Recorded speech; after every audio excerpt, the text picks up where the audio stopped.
বিএনপির সালাউদ্দিন সাহেব তো বুঝেই না পিয়ার কাকে বলে। এ বলে পিয়ার খায় না, মাথায় দেয়।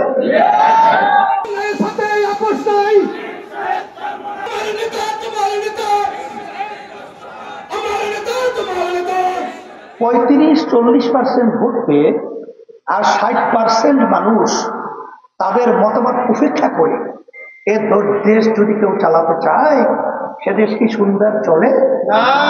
এই জন্যই আমরা ঐতিহাসিক একটা নির্বাচনী পদ্ধতি নিয়ে আসছি, যেটা নতুন আবিষ্কার করছি তাই না।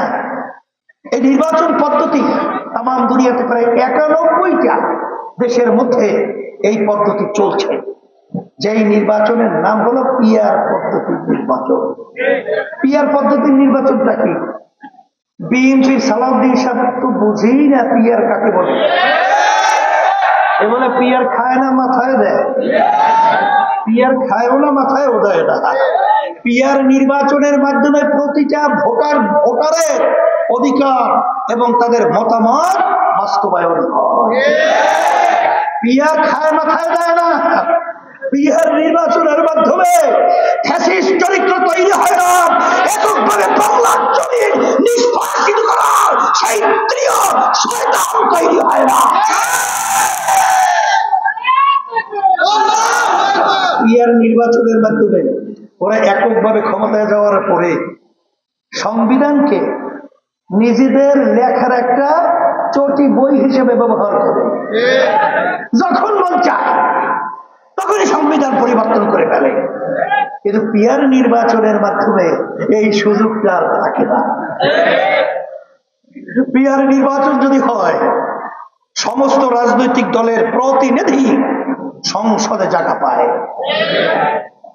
ছোট দলের প্রতিনিধি কিন্তু সংসদে জায়গা পাবে, কারণ পার্সেন্টের উপরে এখানে আলোচনা সিদ্ধান্ত হয়। যে পার্সেন্ট পাবে সেই অনুযায়ী তার প্রতিনিধি সংসদে চলে যাবে। তারা জাতীয় সরকারের কথা বলে, জাতীয় সরকার কিভাবে তারা তৈরি করবে? তোমার থেকে খয়রাত নিয়ে আসবে না, তাদের ক্ষমতায় তারা ক্ষমতায় যাবে। এই হলো পিয়ার নির্বাচন পদ্ধতি। এইটা যখন ওরা দেখছে, মনে হয় যেন আকাশের আসমান ঠাড়া পড়ছে মাথায়। এখন ঘুম নাই, এখন অস্থির হয়ে গেছে। এখন ওরা পিয়ার চেনে না, খায় না, মাথায় দেয়। পিয়ার খায়ও না, মাথায়ও দেয় না। পিয়ার দিয়ে দেশ সুন্দর হয়। এই জন্য আমার ভাইদেরকে বলবো, আসেন আমি আপনাদের সামনে যে আয়াত শরীফ তেলাওয়াত করেছি, আয়াতের ভিতরে আল্লাহ রাব্বুল আলামিন বলেছেন, তোমরা ভালো কাজের সহযোগিতায় থাকো, খারাপ কাজের বিরোধিতায় থাকো। এখন 5ই আগস্টের পরে যারা নাকি ইসলামী নীতি আদর্শ লালন করেন, আপনারা দেখেছেন তারা দেশের মানুষের শান্তির জন্য এবং সংখ্যালঘুদের মান ইজ্জত এবং তাদের সম্পদ সংরক্ষণের জন্য আমরা কিন্তু পাহারাদের দায়িত্ব পালন করেছিলাম। আর তখন এক শ্রেণীর স্বার্থান্বেষী মহল, তখন তারা নেমেছে চাঁদাবাজি করার জন্য, তখন তারা নেমেছে স্টেশন দখল করার জন্য, তখন তারা নেমেছে ঘাট দখল করার জন্য।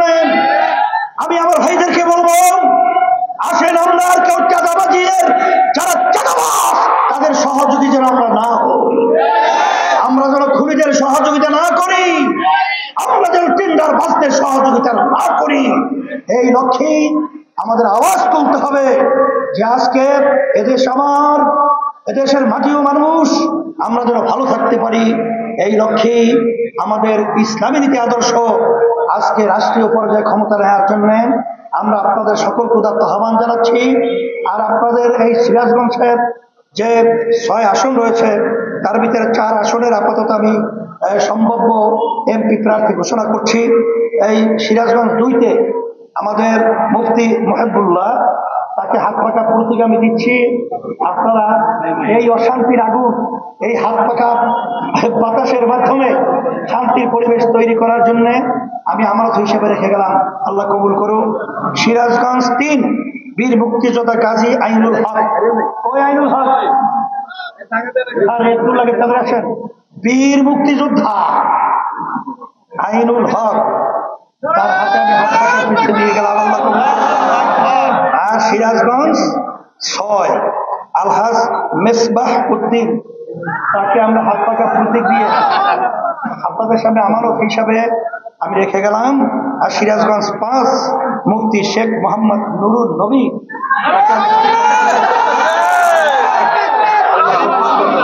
আলহামদুলিল্লাহ। শোনেন, আল্লাহ রাব্বুল আলামিন আমাদেরকে যেন এই ইসলামের পক্ষে, দেশের পক্ষে, মানবতার কল্যাণের পক্ষে আমাদের সবাই একত্রিত হয়ে দেশ গড়ার তৌফিক দান করেন।